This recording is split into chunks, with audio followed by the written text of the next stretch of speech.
Chelik Tezvav, volume 15, the fourth Sicha for Parshas Vayeishev, also the Sicha for Chanukah. This Sicha will explain the connection between Torah and water, why the Torah is compared to water, and how this all connects to Chanukah.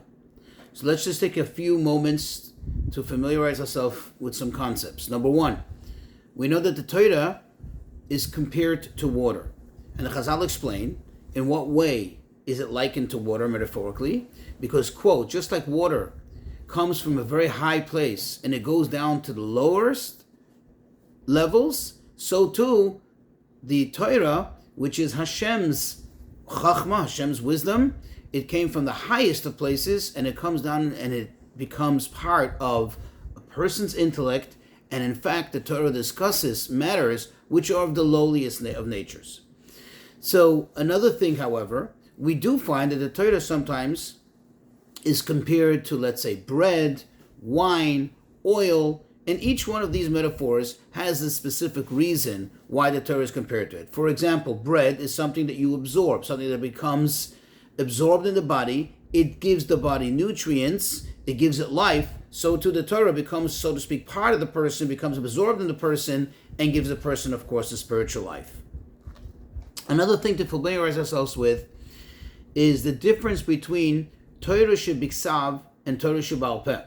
We know that when it comes to Torah shebiksav, the written Torah, one could actually fulfill their obligation, at least on a basic level, of, quote, learning Torah by just reciting words of Torah. For example, words of the Chumash, words of the Tehillim, and so on. However, when it comes to Torah sheba'al peh, it's insufficient. One is not considered to have fulfilled the mitzvah if one just recites words of Torah. In fact, one needs to understand it. One needs to comprehend it. One needs to endeavor to understand what they're learning. Otherwise, they didn't fulfill their mitzvah.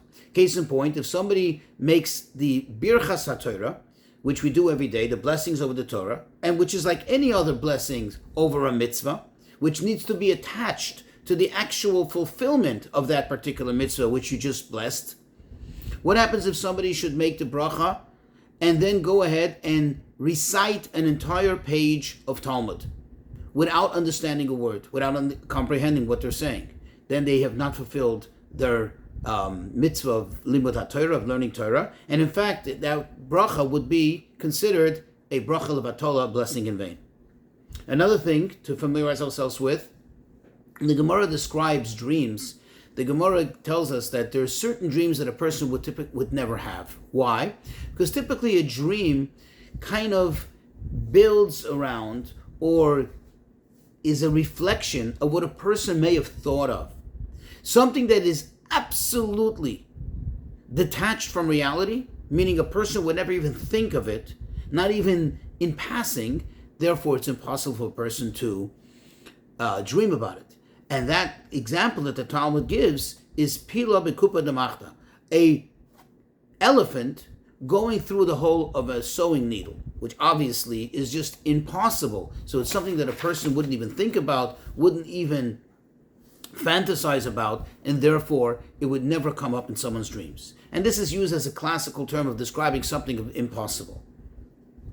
One more thing to familiarize ourselves with, there's a concept in halacha of tuma hutcha b'tzibur, that if the entire congregation, or something, a matter that's pertaining to the entire congregation, it finds itself in a situation of tuma, then the rules of tuma and tara get pushed aside, meaning the power of the congregation is so powerful that you're allowed to fulfill that particular function, whatever it may be, even if it's being done in a manner of tuma. Okay, just as an example, if a majority of Klal Yisrael is Tameh, you still would offer the Korban Pesach. Let's go into the Sicha. So on the pasuk in our parsha, where describes that that Yosef was thrown into the pit. So the Torah describes, it says the pit was v'haboy reik, it was empty, and then the pasuk continues ein boy mayim, it didn't have water. So of course we find in the Gemara. Now where does the Gemara discuss it? In the sugya, in the topic where the Gemara discusses the laws and matters of Chanukah. Anyway, the Gemara says over there, Omar Rav Kana. Rav Kana said, Dorash Rav Nosson bar Menyumi. That Rav Nosson, the son of Menyumi, he darshaned Mishmei de Rabbi Tanchon, in the name of Rabbi Tanchon, that when it says Vahaboy Reik, don't we already understand that if it's empty, it has nothing? Empty means empty. It's void of anything. So of course it doesn't have water. So why would the Torah need to emphasize and add and tell us that it doesn't have water? Because it's trying to tell us that when you say it's empty, it means that it's empty from water. But however, snakes and scorpions, that indeed it did have. That means when it says it's empty, it's qualifying that it's not empty from everything, but it's only empty from water. Now, simply speaking, the fact that the Gemara brings this explanation, meaning the explanation on this particular verse, in the subject where it's in the matter with the subject where it discusses Chanukah, in the subject of Chanukah, where it's discussing the rules of Chanukah, seems to be the obvious reason is because this is another saying of exactly the same personalities. It starts with Rav Kana said that Rabbi Nosson bar Menyumi darshan in the name of Rav Tanchon.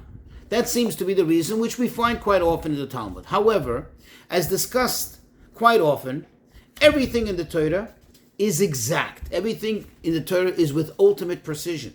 And therefore, it's not possible that the Gemara would quote this, so to speak, randomly and out of context, just because it's the same rabbis who said it. In other words, there has to be something deeper. There has to be a much deeper connection between these two matters, between Chanukah and the explanation of this verse. Especially considering, says the Rebbe, that the Shalach HaKadosh, in the beginning of our Parsha, Parshas Vayeishev, he declares that Vayeishev, Miketz, and Vayigash, these three Parshas, they have an inherent connection to Chanukah. So there must be a connection between this verse, which appears in this Parsha, and Chanukah, especially considering that we see it already evident through the Gemara, that the Gemara brings it together. Says the Rebbe, Chazal tell us that what does it mean when we say water? Typically, the word water is a euphemism for Torah. Ein mayim elo Torah.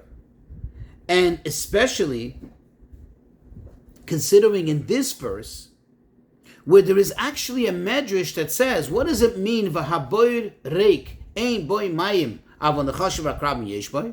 That says the medrash that Yaakov's boir, metaphorically speaking, his pit, his reservoir became depleted. It became empty. And what does it mean it has no water? There was no Torah here. What is the idea of it? That when one is depleted, when one is void of Torah, automatically the result is nechashim v'akrabim yeshbay, that there are negative elements playing a role. That means if you're void of mayim, if it becomes depleted, there's ein by Torah, nechashim v'akrabim yeshbay.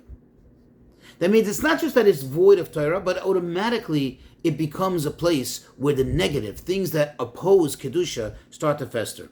And this is actually, says the Rebbe, reminiscent of the Pirush of the Baal Shem Tov on a pasuk which we say every day in Kriya Shema. We say that Hisham Lachem Peyif Talach V'sartem Va'avadetem. V'sartem means you're going to turn away. Va'avadetem Elokim Acherim, you're going to worship other gods. Avodah Zarah. Says the Baal Shem Tov that this could be read the following manner. V'sartem, that if you turn away from Hashem, then automatically va'avadetem, you're going to be worshiping Avodah Zarah. The Baal Shem Tov explains that when a person removes himself from his connection to Hashem, miyad, immediately he is Oved Avodah Zarah. There's nothing in between. There's no intermediate level. It's automatically. You turn away from Hashem, automatically you're worshiping idols, so to speak. So the question is, it would seem that, okay, the Baal Shem Tov's explanation, V'sartem v'avadetem, seems to make sense. But why is it that when you say V'haboy reik, ein boy mayim, that it doesn't have water, all you did is you don't have Torah? Why does that also make it so? In other words, why is that an imperative that automatically it's full of nechashim v'akrabim, that is full of snakes and scorpions, which is a metaphor, which is a euphemism for things that negate and are against godliness? Moreover, if we really think about it, according to many of the commentaries, the brothers of Yosef acted, quote, according to halacha, according to Torah. In fact, they were convinced that according to Torah, Yosef deserves to be put to death. Why? Because they felt that he was an instigator and that he was conspiring to get them into trouble to the point to get them killed. And the law is, if someone is trying to get you killed, you can preempt. Not only you should preempt to protect yourself and kill him first, self-defense. So the question is, why are we saying that Yaakov's, quote, Yaakov's boyer, Yaakov's reservoir was depleted, there was no Torah, and that's why it was full of snakes and scorpions? Just to repeat the questions. Number one, what's the imperative to say that if there's no Torah, automatically you are, so to speak, against Hashem. You are like worshipping idols. There's snakes and scorpions. And number two, how can we say this about the brothers of Yosef who felt like they acted, and they in fact did act, according to what they understood to be the law of the Torah? So the Rebbe says, we'll understand this by first prefacing the reason that the Chazal made this comparison between water and Torah. The Chazal tell us, because we do find that the Torah is also compared to bread, to water, to oil, to other things. What is the idea? What is and each one, so to speak, brings out an aspect or a characteristic of Torah. What is the idea? That the Torah is compared specifically to water, and especially as we see it here. So in the Gemara Tainus, the Gemara says that just like water comes down from on high, to the lowest, so too the Torah could only connect to somebody who humbles himself, who makes himself low. And according to this, we can understand already. We can begin to understand, what does this mean that Yaakov's reservoir, Yaakov's bar, was emptied and it was void of mayim of Torah? Because yes, indeed, they came to the conclusion, according to halacha, as they saw it, that Yosef deserves to be put to death. But in proportion to their level that they were on, they should have been more humble. In other words, they lacked the true connection to Torah, and therefore it's considered like they didn't have Torah, and therefore you can say that, quote, Yaakov's reservoir, Yaakov's bar, his cistern, is depleted, is void of Torah. Because, and then automatically, of course, once it's devoid of Torah, what happens? Then there are snakes and scorpions, there are negative elements. What's the explanation of this? How do we understand this? You see, what is really the idea of learning Torah? What are we supposed to achieve? What are we supposed to accomplish by learning Torah? The idea is that we're supposed to connect, we're supposed to cleave to the, quote, Noisein HaTorah, the giver of the Torah. And in fact, therefore, it's fundamentally imperative as a condition, as a prerequisite, that there should be absolute bittul. A person should feel himself humble and lowly before Hashem. Why is that? Because if you think about it, inherently, a human being, by nature, by design, is a finite being. And therefore, how could he connect to something that's infinite, beyond infinite, to Hashem himself? The only way to do it is when you, quote, go out of yourself, then you break away that finite boundary, so to speak, and you're able to somehow connect now to the infinite. And this actually helps us understand something which we recite at least 3 times a day, on a typical day, at the end of Shemona Esrei. We say, V'nafshi ka'ofra lakol tiha, psachli b'besaresecha. That my soul, meaning my whole being, should be like dust to everyone, meaning I should be absolutely humble, open my heart in the Torah. That means you see there's a connection between the two. By me being absolutely humble, then I can have an expectation and a prayer that Hashem should connect me to the Torah. Why is that? If you think about it, it would actually seem not to make sense. Because what is Torah? Torah is something which you need to engage your intellect. In other words, you have to be you. You have to be and have your intellectual presence, which is really essentially the greatest aspect of who we are as humans. Being, quote, like dust, being so humble, actually negates this. The answer is because what we're looking for is not psach libi b'Torah. We're not asking Hashem to open our hearts in Torah just in the comprehension of Torah, but to open our hearts in the comprehension of your Torah, meaning to be connected to you through the Torah. Not just to understand Torah and learn it as a subject, but rather to be connected to Hashem. Because it's the objective is to be connected to Hashem through the Torah. Torah secha. Therefore, you need to have the prerequisite of nafshi ka'afar lakol tiyah. And this will help us understand another thing, very interesting thing, in the mitzvah of learning Torah. The rule is that, quote, if somebody just thinks in their heart, in their mind, words of Torah, they don't have to make the birchas HaTorah. Let's say, for example, you wake up in the morning, you haven't yet even had a chance to say the brachas, you didn't say birchas HaTorah, you can think words of Torah. But the moment that you want to utter words of Torah, you want to verbally recite words of Torah, then you need to actually make the birchas HaTorah. You cannot do so because the rule is hirhur lav kidibadami. Just thinking is not like speaking the words of Torah. And in fact, we find in Chazal that they give special praise to one who learns Torah verbally, one who actually recites the words of Torah, not just contemplates the ideas and the thoughts and the logic in their mind, but rather discusses it in their mouth. That's why when you come to a yeshiva, you hear a hum, you hear a koil Torah, because that's what's imperative, that's what's important, that you speak the words of Torah with your mouth, and only then could you make the birchas HaTorah. The question is, as we said in the introduction, when it comes to Torah Sheba'al Peh, what's really crucial, what's vital, is that one understands. Because if one just utters the words and doesn't understand what they're reading, what they're saying, it doesn't have at all the quality of limud HaTorah. It's not considered limud HaTorah. So why is it that we make such a big deal out of reciting it? In other words, why shouldn't it be sufficient to just think about the ideas, to contemplate it in our minds, to, so to speak, discuss it, but within our thoughts? Why do we need to utter the words? And only then can you make a bracha. And only then do the Chazal tell you, wow, you did the job of learning Torah.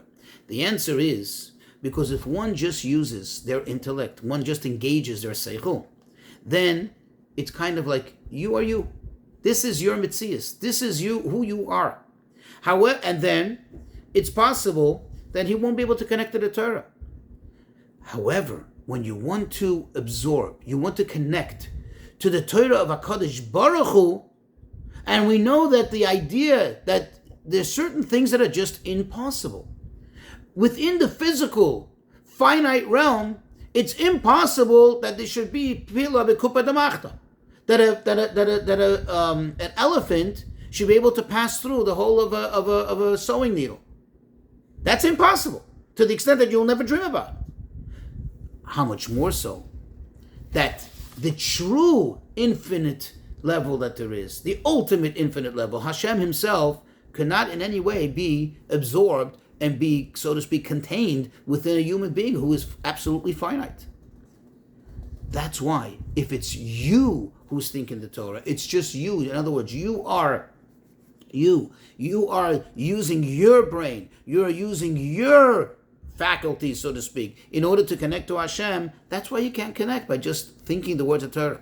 However, when you connect to Hashem by being mevatel yourself, which means you're breaking away all your finite limitations. How do you do it? By speaking it with your mouth, by verbalizing it, which is a simple act, and by making it permeate, like it says in the Gemara, all your ramach evarim, which is obviously lower than seichel, lower than the, quote, the real you. Then you're mevatel the gevul, you mevatel the finite boundaries, the finite limitations, and therefore it allows you to now, quote, become connected and absorb godliness through his Torah. And now we can understand better what this statement means. Since the whole purpose of Torah is not just to the intellectual understanding of Torah, the comprehension of Torah, but rather, like we explained, to be connected to Hashem, the Noisen Torah.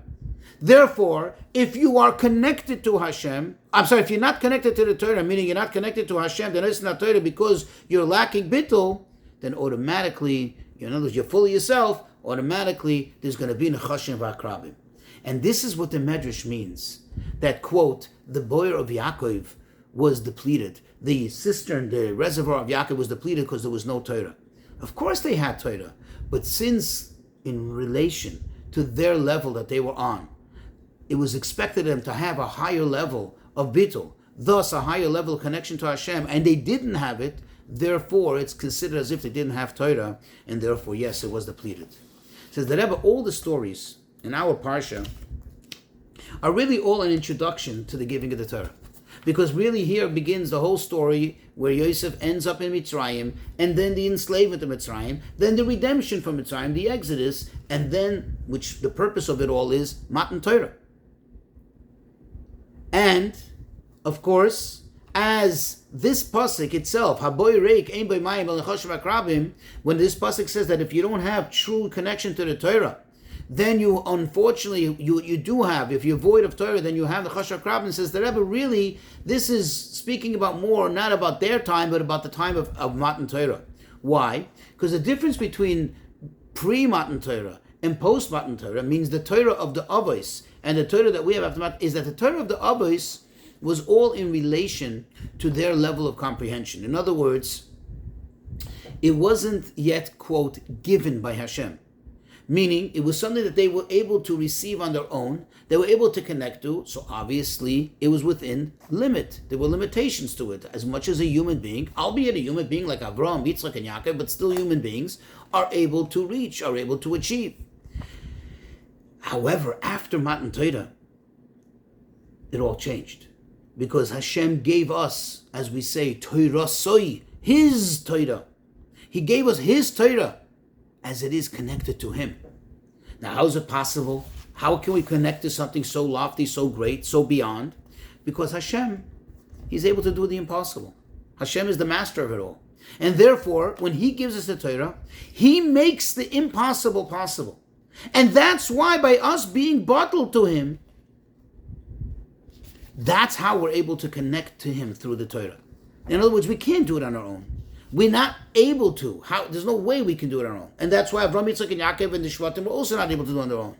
But we are able to do it now, not because we're greater than them, but because Hashem, quote, gave it to us. He made it possible. Now we can appreciate the connection between all this. This pasuk, which is discussed in the sugya of Chanukah in the Gemara of Shabbos, to the idea of Chanukah. How do these two intersect? How do they connect? What did the Yevanim, what did the Assyrian Greeks want? What was their problem? What was their beef with the Jews? What was the reason that they made all the trouble? We say it in the Alanissim. We say that they wanted to lahashkicham Torah secha. They wanted to make them forget. They wanted to make the Jews forget Torah secha, your Torah. Why does it say Torah secha? Torah. Do you know of any other Torah? Why the emphasis of Torah secha? So it's explained that they really had no problem with the intellectual / cultural aspect of Torah. In fact, they were in favor of it. Learn Torah. It's fascinating. It's an amazing cultural thing and an amazing intellectual endeavor. The issue they had was Torah secha, that it was Hashem's Torah. That a Yid learns Torah not because it makes sense and not because it's intellectually stimulating, but because it connects him to Hashem. Where do we see an expression of it? What did they do? They went about contaminating the oil. Notice, they didn't take the oil away. They didn't say, you don't have to lat your menorah. They didn't confiscate the oil. Rather, what they did is they said, come on, what's the difference? You touched it, I touched it, you touched it. It's connected to Hashem, it's not connected to Hashem. It is Kodesh, it's not Kodesh. There's no big deal, there's no big difference. Don't make a big deal out of that. Rather, you want to light candles? It's a beautiful thing. Light up the world. Bring light to the world. Bring light to society. It's a beautiful cultural thing. But to do it because it's a holy matter, that they had a problem with. Where do we see Hashem's response? That He made the miracle come about, and that's how we celebrate it. That is the symbol of the celebration. Dafka through the inyan of oil. Because He wanted to show that this is really the core of it all. Now think about it. The truth is that according to halacha, as we explained in the introduction, that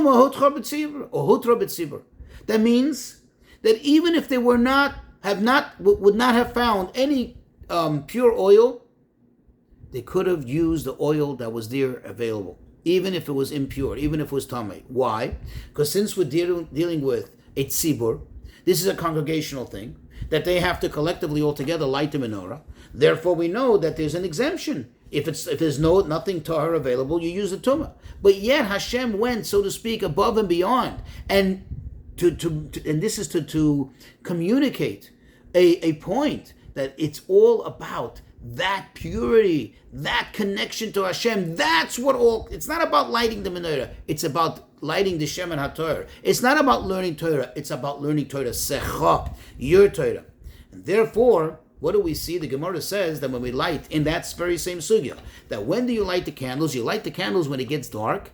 Ad the kal yarigla the tarmadoi, until there's no longer literally the foot of the Talmudoi. The Talmudoi was a nation, but the Rebbe always emphasized that the word Talmud has the same letters of the word Moredes, which is somebody who goes against Hashem. That means being insistent and having this bittul, and therefore connecting to Torah Secha, being insistent on lighting dafka, the pure oil, to have that utmost connection to Hashem. This brings about that we're able to totally annihilate, totally do away with anything and everything that negates godliness, which is represented and symbolic in the word Tarmudoi, those who are Moiredes.